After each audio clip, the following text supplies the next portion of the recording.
आली चालली, आपण सगळेजणांनी दिवाळी साजरी केली, आनंदाने साजरी केली. परंतु आमच्या या कृषीप्रधान देशामध्ये, कृषीप्रधान देशातला जो काही शेतकरी आहे, त्या शेतकऱ्याच्या घरात अंधार आहे. तो शेतकरी सुखी नाही, आनंदी नाही. कारण गेल्या 2 वर्षापासून शेतकऱ्याच्या मालाला भाव नाही.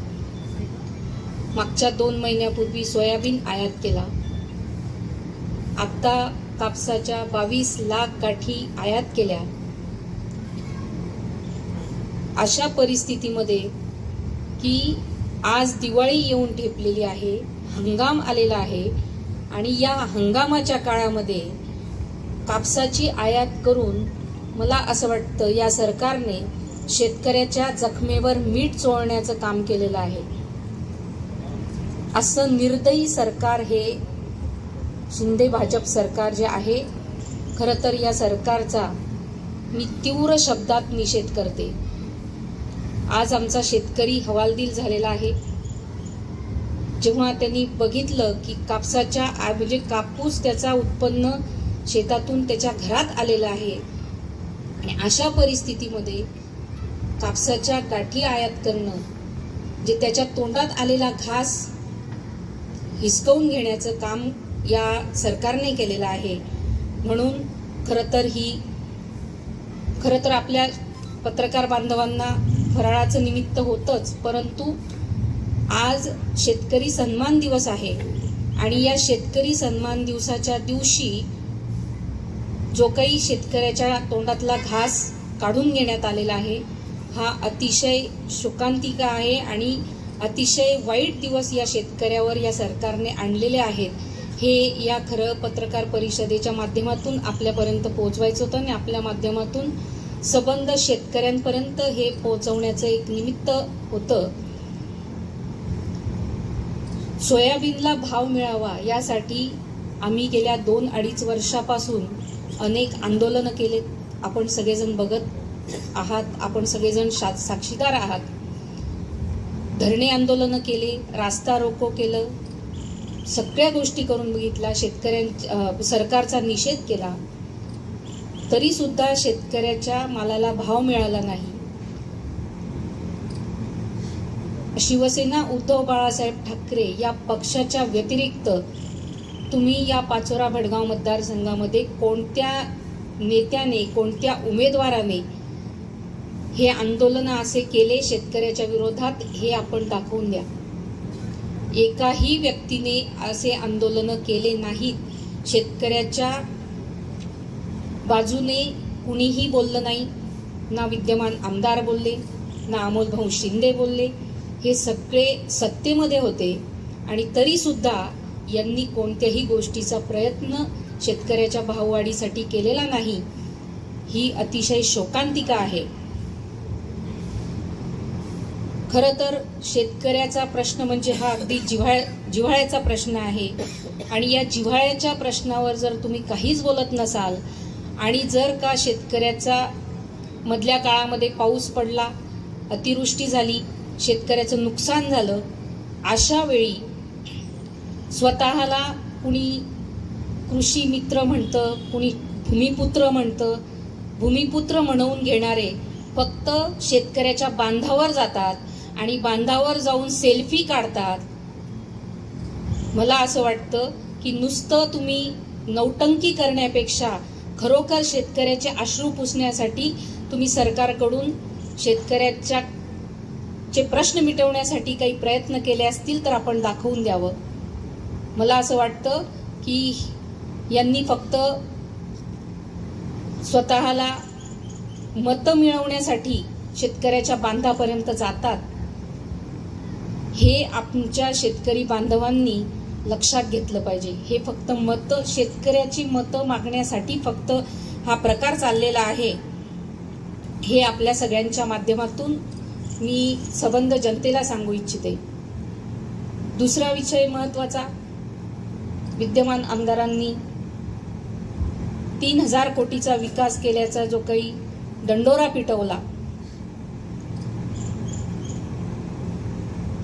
जर तुम्ही 3,000 कोटीची कामं केलेली आहेत तरी सुद्धा तुम्हाला वैशाली सूर्यवंशी नावाचा उमेदवार शोधून आणून उभा करावा लागतो, ही किती भयानक प्रकार आहे।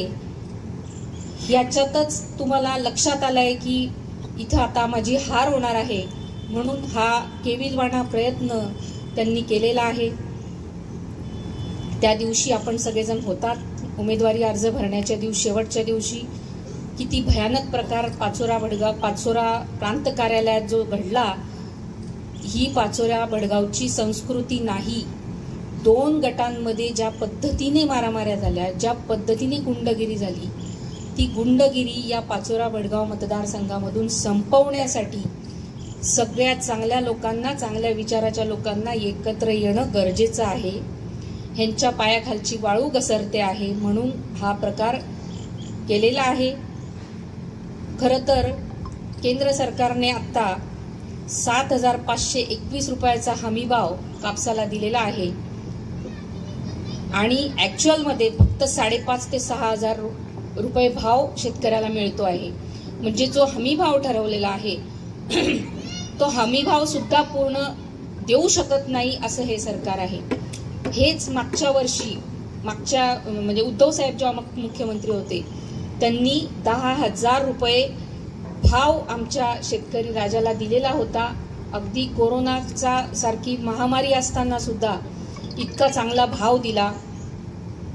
असं हे शिंदे भाजप सरकार जे आहे ते शेतकऱ्यांचं शोषण करणारं सरकार आहे असं धडधडीत दिसतं आहे। मी आपल्या माध्यमातून शेतकरी बांधवांना आवाहन करेल की या जुमलेबाजांपासून आपण सावध राहा। अगदी कोरोनाचा सारखी महामारी असताना सुद्धा इतका चांगला भाव दिला। असं हे शिंदे भाजप सरकार जे आहे ते शेतकऱ्यांचं शोषण करणारं सरकार आहे असं धडधडीत दिसतं आहे। मी आपल्या माध्यमातून शेतकरी बांधवांना आवाहन करेल की या जुमलेबाजांपासून आपण सावध राहा। यांना फक्त तुमचे मतं पाहिजे आहेत।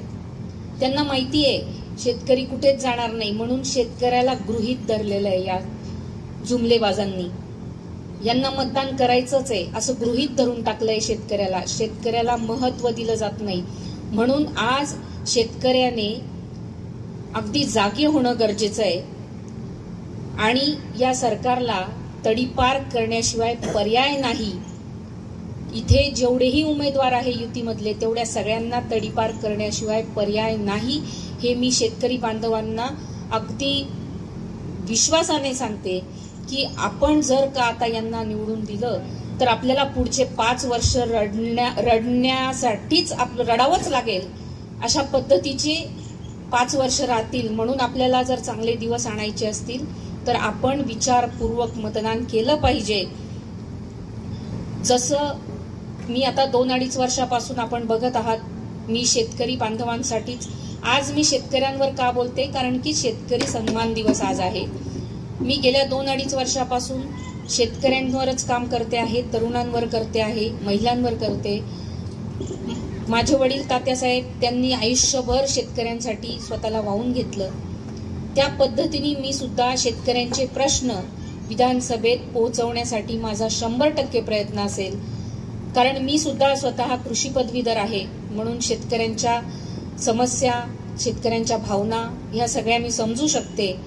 त्यामुळे मी आपल्या माध्यमातून शेतकरी बांधवांना सांगेल की मतदान करताना आपल्या हिताचं जे असेल त्याच व्यक्तीला मतदान करा आणि मतदान करताना आपण सगळ्यांनी शिवसेना उद्धव बाळासाहेब ठाकरे, शरदचंद्रजी पवार साहेब, सोनियाजी म्हणजेच महाविकास आघाडीच्या उमेदवारालाच आपण मतदान करावं आणि मतदान रूपी आशीर्वाद द्यावेत, हे मी आपल्या सगळ्यांच्या माध्यमातून विनंती करते।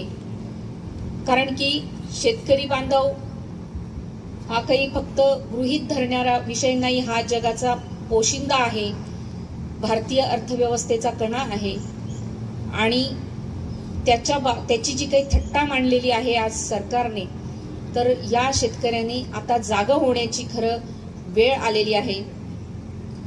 खरं तर आता विधानसभा निवडणूक लागलेली आहे. हे समोरचे जे काही उमेदवार आहेत, हे तुमच्या गावामध्ये आल्यानंतर मला असं वाटतं त्यांना गावात घुसल्याबरोबर जाब विचारा. गावात घुसताना जाब विचारा की मागच्या 2-2.5-3 वर्षापासून आम्ही कापसासाठी भाव मागतोय, सोयाबीनसाठी भाव मागतोय. तुम्ही त्याच्यासाठी काय केलं? तुम्ही सत्तेत होतात, तुम्ही कधी आवाज उठवला का? तुम्ही कधी जाऊन प्रयत्न केला का? ह्या गोष्टीचा तुम्ही प्रत्येक उमेदवाराला जाब विचारला पाहिजे. की मी शेतकरी बांधवांना मी विनंती करते की आपण सगळ्यांनी, पुनश्च एकदा सांगते की आपण सगळ्यांनी मतदान करताना व्यवस्थित विचार करावा.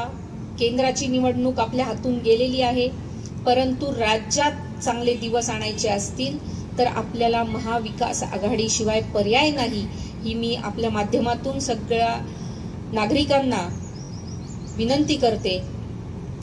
आणि आज पाडवा आहे.